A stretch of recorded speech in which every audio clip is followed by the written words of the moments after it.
Hi, my name is Julie Moffett. I'm the author of the Lexi Carmichael Mystery Series and the White Knights Young Adult Miss Spy Mystery Series. And I'm doing a video today as promised. I promised some fans and readers that I would answer a bunch of questions that I'm often asked, and I just don't always have the opportunity to answer them. So I have a bunch of questions, and with no further ado, I'm going to set my timer for 20 minutes so that I don't go too long. And I'm going to try to answer as many of your questions as I can. I'm also going to pick, actually Lucas, my son, picked 2 winners already who submitted questions to win a copy of my new paperback book, No Questions Asked. And so I'll announce those winners sometimes during this video. But first, our first question is, how involved are you with the production of your audiobooks? I am not involved at all.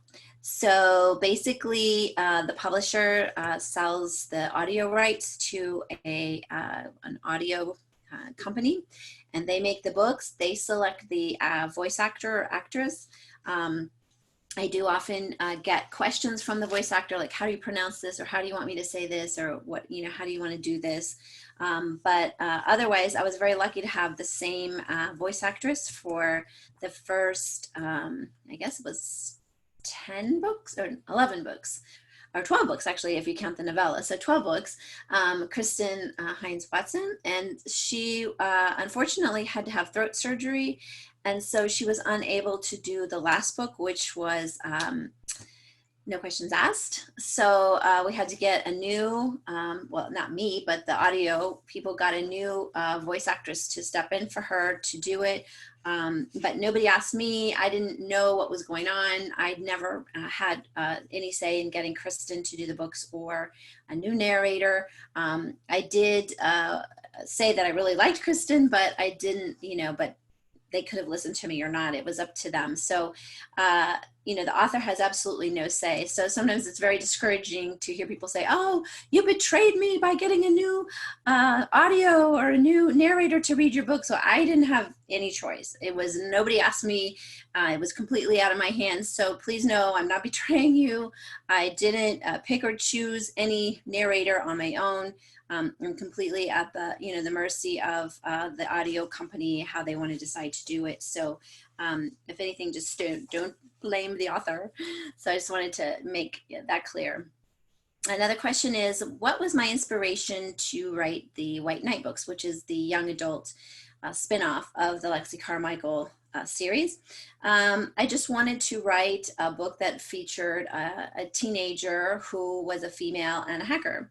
And I just thought that after I had done No Test for the Wicked, which was the book 5, I guess, in the Lexi Carmichael series, I just felt like that was a good place to kind of introduce a character who featured a young, smart girl who was great in math and computers. And I just thought it would be great to have kind of a fun role model for teen girls. And it was really fun to write. I really enjoyed it. So that sort of was my inspiration for that. The next question is Lexi based on me, myself, or someone I know? Lexi is a combination of lots of people I know and things I made up. She does have some of my personality, but she also has none of my personality in some ways, and she has bits and pieces of all kinds of people I know. That's the problem. If you know an author, usually they're going to take things from other people or your friends and kind of make them into a character. It's a lot of fun, but she's not solely based on one person. So just my imagination and people I know all combined into one, and myself, I guess, too. Yeah. Okay. What is my writing process like? Do you work on a book in order? Like, do you write it to beginning to end, or do you think of a scene and ending and then go from there? So I am a outliner and a plotter very carefully. I like to have a lot of clues, and I like to peel back characters like onions, like piece by piece. So a little bit of here and a little bit of there. So I write linear. That being said, when I do the series arc, which is the overarching arc, which is really, the series arc is really character arc. So where are my characters going to be when I wind up the series? Where do I want them to be? I find out what that is, and then I work backwards for the series arc, and that's the character arc. But for each plot, I start at the beginning, I plot it all the way to the end, and then I start writing. So I do not write by the seat of my pants. So some people do and do it great. That's just not me. So. Okay. Another question, how do you decide on your character names? By the way, this is Catherine Bryant York's question. I should say the previous question was Sandy Smith Laughlin, whether Lexi was based on myself, and Sandra Herndon Ross asked what was my inspiration. I'll try to remember everybody's name here since I have it. Okay, so Catherine, how do I decide on my character names? I just make it up. I look, I do use the baby generator names. Yes, I do. Sometimes I just look around my office and I see a name on the spine of a book, or my son will tell me his name of his friends at school and I'll pick one. It's just a name. I really, there's no rhyme or method. The only time that I really do a specific name is if I have run a contest for naming a character in one of my books, and then somebody wins and they ask me to name it after themselves or after a family or friend or something like that. Then there's a specific name in mind, but otherwise it's just made up. This next one is from Catherine Barbashevich. And she says, do you ever change the personality of your character as you write? And the answer is yes, because characters have to grow and change or else they're not interesting. So, and that's kind of, some of it's planned, like I want them to be this way, and then I show how they will change through the course of the book. And sometimes they just change organically. It just makes a logical sense that they would change in a certain way after events that have happened to them. So that's that. And Deanna Sherwood, who, by the way, won naming a character for in the book, No Questions Asked. So she did win a character, naming a character, and one of her characters' names, the characters in there is named after her choice. So Deanna, you asked me, are the characters always with me? Yes, they're always in my head. They're always talking sometimes. You know, it can be a problem. I did have imaginary children. As a child, you can ask my mom, it was kind of annoying that they were invisible to everybody else but me, but I think that sort of started the imagination thing going on. So yes, they are with me always. Okay, Karen Chip Jackson asks, so how do you take a small idea and expand it into a book?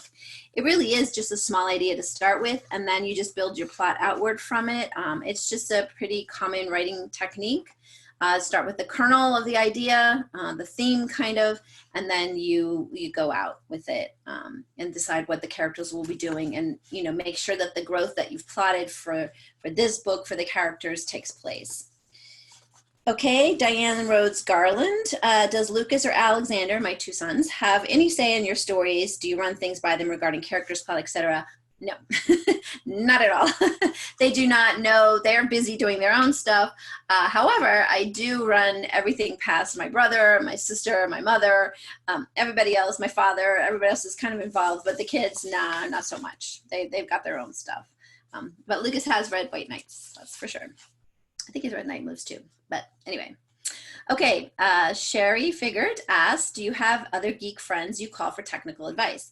I have family I call for technical advice. I have a nephew that works at Google and is like my technical guru to go to, as well as my brother, who is very brilliant and geeky in his own way, and he's awesome as well. And then my nephew's wife used to work for Yahoo, and she's also a technical wonder, and so I just am blessed to have lots of geeks in my family, so I have rich material to draw on, and also excellent and current technical advice that I can always ask them for, and they are great at helping me.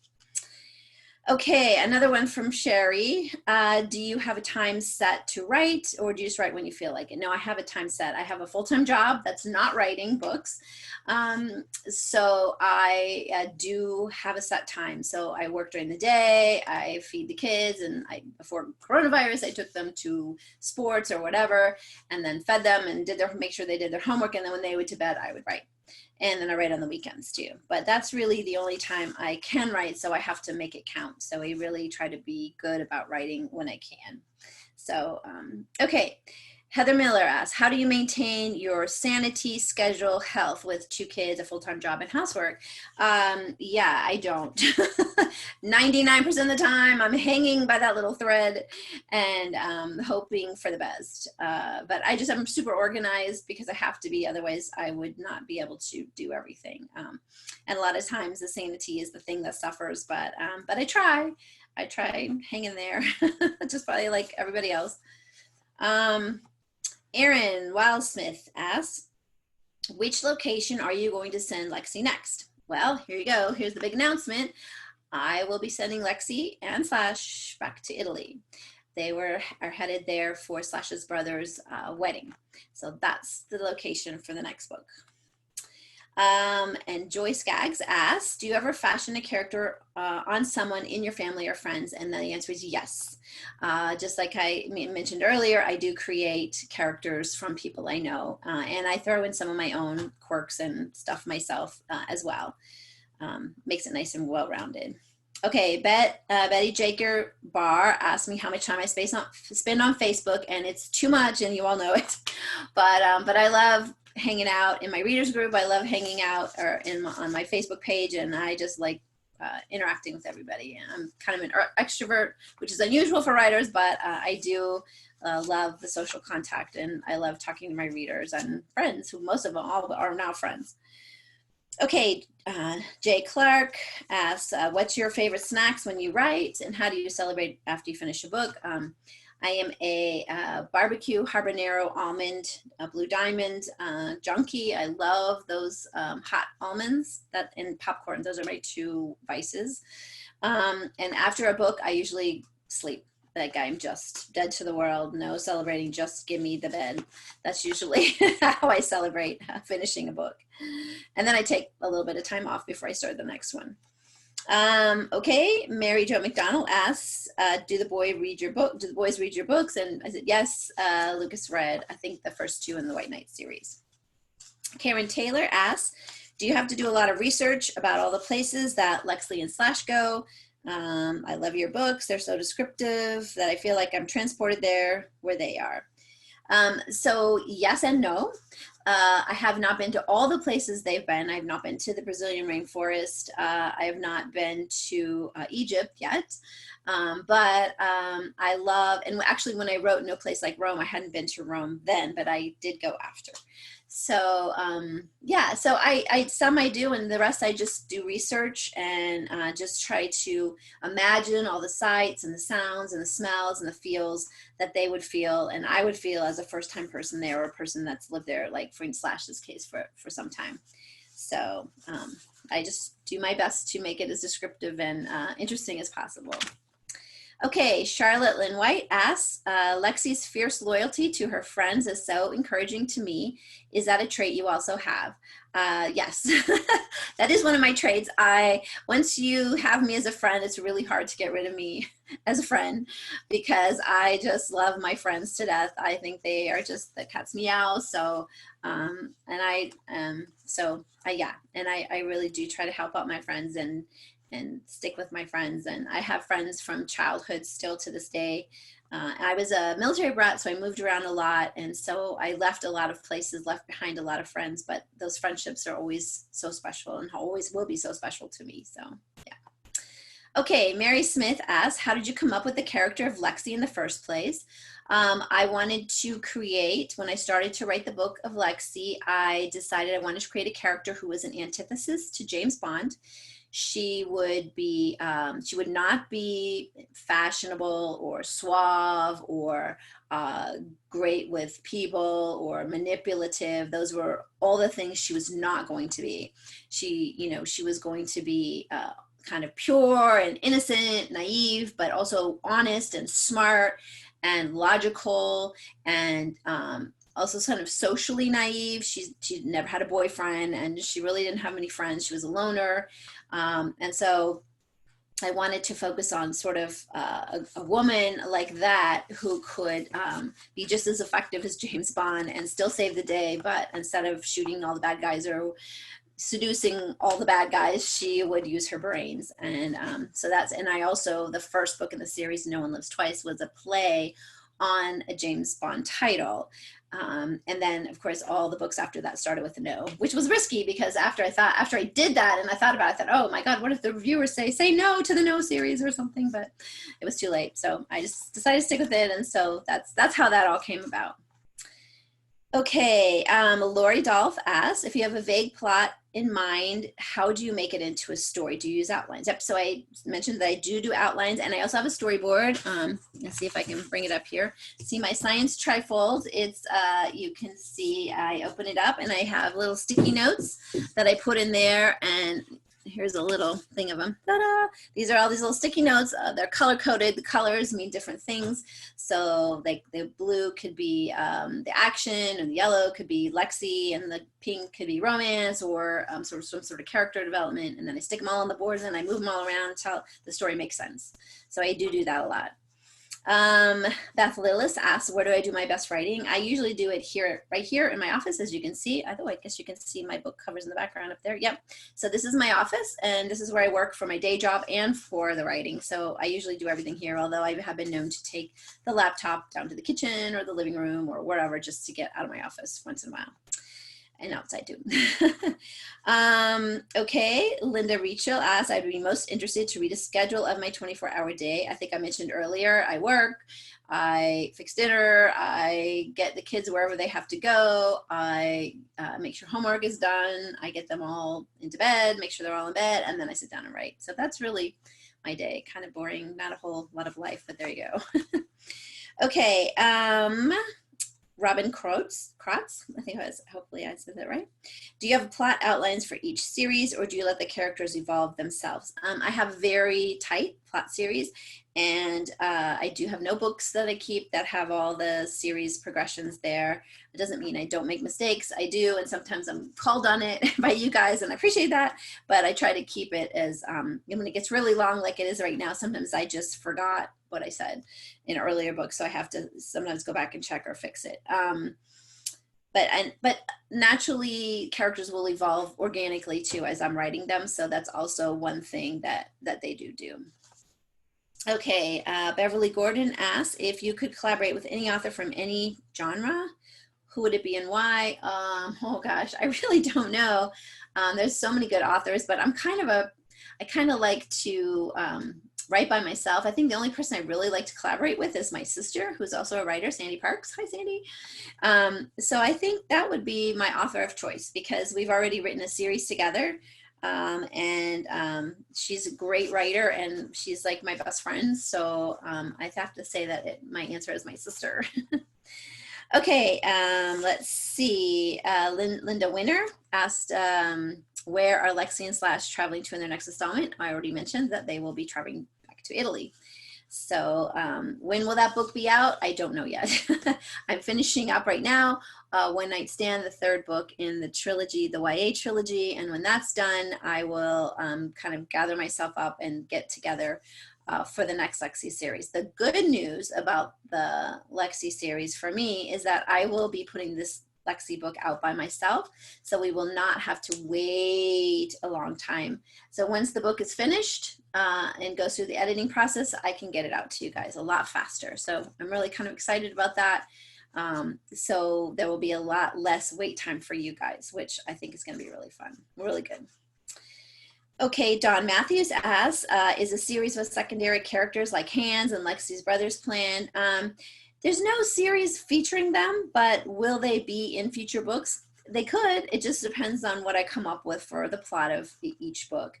I love all the characters I create. I love Hans. I love Gray.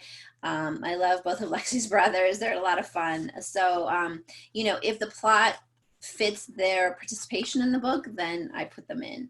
I know that everybody has character favorites, and I do in the stories I read too. So I do try to bring them back when I can, but sometimes it's just hard. Like I can't have every character in every book. It's just too many characters all the time. And so it just has to be specific. Their participation has to make sense and has to be specific. Jerry Rodriguez asks, what are you looking forward to doing the most when life gets back to normal? I assume after the coronavirus. I am looking forward to traveling, and I'm also hoping to have a readers weekend. We had planned it for this October. I don't know if that's going to happen or not yet. We will not be discussing that with the location until July. I'm hoping we can put that off for a year. So I would like to, sponsor that readers weekend event. I will probably be here in Virginia. Right now it's scheduled to be at the Dirty Dancing Hotel where they filmed the movie, The Dirty Dancing. But whether that's still going to go on, it's still up in the air for another month or so before we know. What else? Stacey Lynn Scott asks, do I have plans to write any more books in the McKenna series? So the McKenna series is a series that I wrote with my sister. It's a story of 3 sisters who are descendants of Salem witches. They discover that they have powers. Each of them has a different power. We have a fire starter, future seer, a person that can see into the future, and I have to wind this up, and a seer, and a healer, somebody who can heal people. So anyway, so I'm going to try to, so we've talked about doing more books in the series, but our schedules just haven't been able to coordinate with that. My sister's busy writing her stuff. I'm busy writing my stuff, but you never say never. We might. Okay, so I'm going to do one more question, and then I'm going to draw the winners for the books, or tell you who Lucas drew for the winners for the books. Okay, so last question I'm going to choose because I'm rushing out of time is from Mary Ivory Smith, who asks, will Slash and Lexi's father ever see eye to eye? That is a great question, and I don't have the answer to that yet because I just don't know if they will or not, but I always have hope. Okay, so thank you for listening, and thank you so much for submitting all the questions. I almost finished. I had like one more page left, but I tried to squish as many in there as I could. The winners of the 2 books, where did I make those notes? Let's find it. The winner of the book, the print copy, is Beverly Gordon. So Beverly, you win a copy, a signed copy, so you can have it signed from either me or you can have it signed to one of your friends or family. Just please PM me on Facebook or email me via my website, which is www.juliemoffett.com. And the second winner is, here it is. It is Catherine Babashevich. But Catherine, you win. So you also win a copy. So thanks for submitting your questions, guys. And also PM me or contact me through my website, and I'll make sure I get you that. Everybody, thank you so much. Stay safe, stay happy. If you're not in my readers club on Facebook, please join. This is Julie Moffett Fan Club. And or just follow me and get more information on my author page, also on Facebook. I'm also on Twitter and Instagram, so if you want to follow me there, you can as well. Otherwise, thank you so much for sticking through all those questions, and thank you so much for your support. I love you guys so much. Bye.